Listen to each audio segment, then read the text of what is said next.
Assalamualaikum warahmatullahi ta'ala wabarakatuh. Selamat datang kembali di channel Fiksi Cerita Horor. Untuk kisah kali ini ada sebuah kisah yang berjudul Arwah Pengantin Pria Itu Tetap Datang untuk Melakukan Ijab Kaki. Dan untuk seperti apa kisahnya, mari kita simak berikut ini.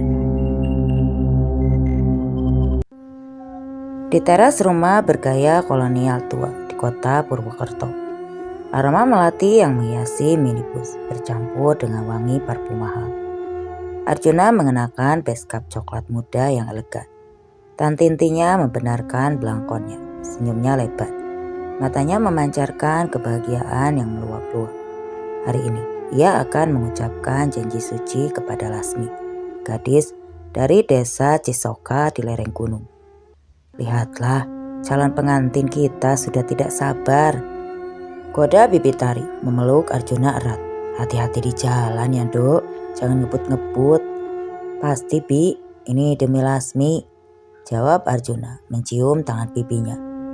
Mereka berangkat tepat pukul 2 siang. Rombongan kecil itu terdiri dari Arjuna, Paman Bimo, Bibitari dan kedua sepupunya, Jati dan Bara. Mereka harus melintasi pegunungan di desa Cisoka. Dalam mobil, mereka tertawa mengenang kisah cinta Arjuna dan Lasmi. Aku janji setelah sampai, aku takkan melepaskan tangannya lagi, kata Arjuna menatap cincin yang tersimpan di kotak kecil. 2 jam perjalanan mulus, pemandangan mulai berganti. Pohon minus menjulang tinggi dan jalanan mulai menanjak curam. Mereka memasuki kawasan yang merupakan jalur puncak selamat. Jalanan berbelok, tajam dan terjal. Mendekati pukul 5:30 sore, cuaca berbalik total. Langit gelap, seolah malam datang lebih cepat. Kabut tebal, putih susu, turun dengan cepat, menyelimuti jalanan hingga jarak pandang hanya tersisa 2 meter. Pak Kusno, pelan-pelan saja, jalanan di sini licin sekali, ujar Paman Bimo, mulai merasa gelisah. Siap Pak, tapi kita sebentar lagi sampai di tikungan Batu Hitam. Tempat itu selalu aneh hawanya, bisik Pak Kusno. Keringat dingin mulai membasahi pelipisnya. Tepat saat mobil melewati tikungan Batu Hitam, bayangan hitam setinggi 2 kali mobil melintas begitu saja di depan mereka. Bukan pohon, bukan pula hewan, hanya bayangan padat yang bergerak tanpa suara. Seret. Brak. Pak Kusno membanting setir ke kiri untuk menghindari bayangan itu. Namun kehilangan kendali, ban selip mobil minibus itu terlempar ke tepi jurang. Berguling 2 kali dan berhenti dalam posisi terbalik. Di antara bebatuan cadas di dasar tebing kecil. Hening total, hanya desiran angin dingin dan bau tanah basah. Tubuh Arjuna tergeletak, matanya terbuka, menatap puing atap mobil yang penyok. Di sampingnya Bibitari masih dalam posisi memeluk tas seserahan. Semua terenggut dalam hitungan detik. Kabut tebal di jalur puncak selamat menahan suara tragedi itu agar tidak sampai ke dunia luar. Sementara itu, di desa Cisoka, kecemasan Lasmi mulai memuncak. Tapi tepat pukul 7:30 malam, sebuah minibus hitam melaju tenang memasuki halaman.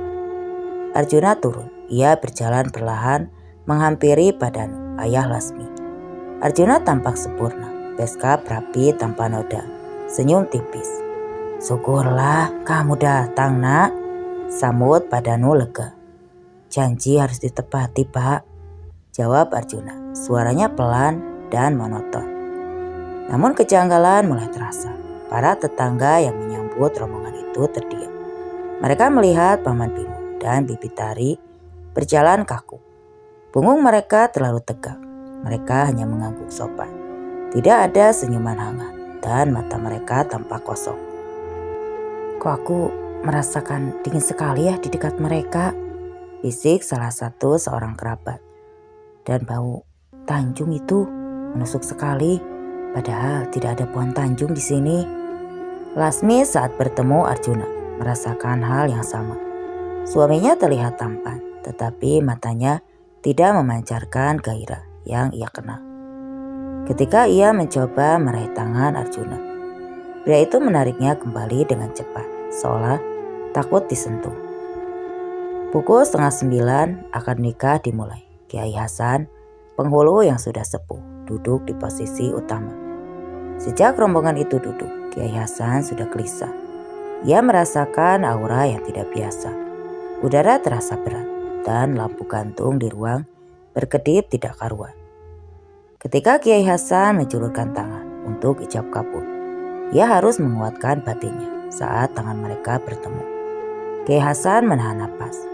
Tangan Arjuna yang seharusnya hangat karena darah kehidupan terasa sangat dingin. Seolah genggaman itu adalah sebongkah es yang baru dicabut. Tangan itu juga terasa ringan, seolah hanya kulit yang membungkus udara. Ini bukan tangan manusia hidup, gumam Kiai Hasan dalam hati.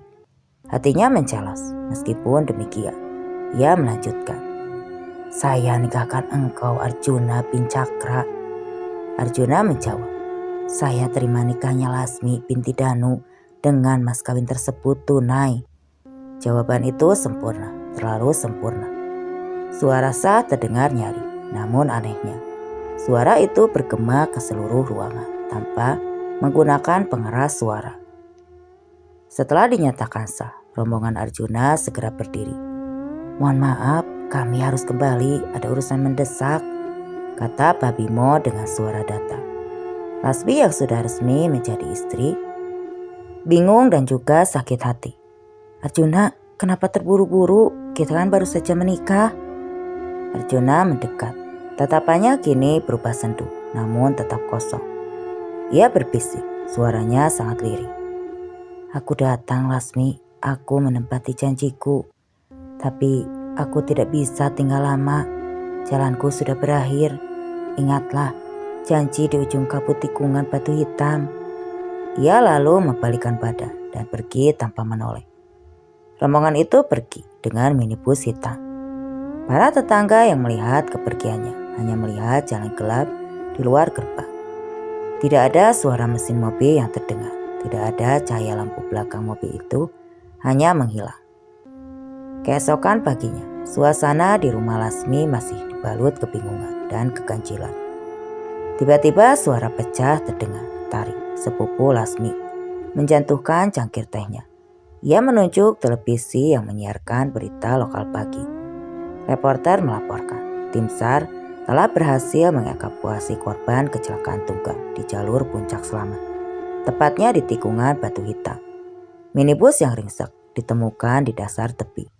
Korban meninggal dunia di lokasi kejadian, diperkirakan sejak kemarin sore, pukul 17.40 sore. Korban-korban tersebut adalah rombongan pengantin dari kota Purwokerto, Arjuna, dan yang lainnya. Lasmi yang mendengar nama suaminya, Ambruk, itu adalah rombongan yang semalam hadir. Pak Danu segera menghubungi kepolisian dan rumah sakit di kota Purwokerto. Semua benar mereka. Mereka sudah tidak ada sejak sore tadi, bisiknya. Kiai Hasan akhirnya berbicara. Ini adalah kekuatan dari janji yang lebih kuat dari kematian, jelasnya. Mereka datang dengan izin untuk menunaikan janji yang sudah diucapkan oleh almarhum Arjuna. Untuk membuktikan ucapannya, Kiai Hasan meminta diperlihatkan rekaman CCTV yang tersembunyi di ruang tamu. Keluarga itu menonton rekaman malam akad, pukul 8:30 malam. Kursi Kiai Hasan terlihat kosong, namun di depannya suara ijab kabul terdengar jelas, terekam. Tidak ada wujud, hanya suara. Semua orang terdiam. Mereka telah menyaksikan pernikahan yang dilaksanakan oleh entitas tanpa jasad. Lasmi menemukan selembar surat terlipat rapi dalam dompet kulit tua Arjuna yang didapatkan kembali dari kepolisian kota Purwokerto. Tulisan tangan Arjuna berbunyi, untuk Lasmi, cintaku yang abadi. Jika takdir menggariskan aku tidak bisa di hadapanmu dalam raga yang utuh. Jangan bersedih, cintaku tidak akan selesai karena waktu di dunia ini. Aku akan datang sebagai apapun yang diizinkannya. Demi menunaikan sumpah ijab, ingatlah janji di ujung kabut. Aku akan selalu menjagamu. Jika kau mencium wangi bunga Tanjung, ketahuilah, itu adalah sapaanku. Jaga dirimu.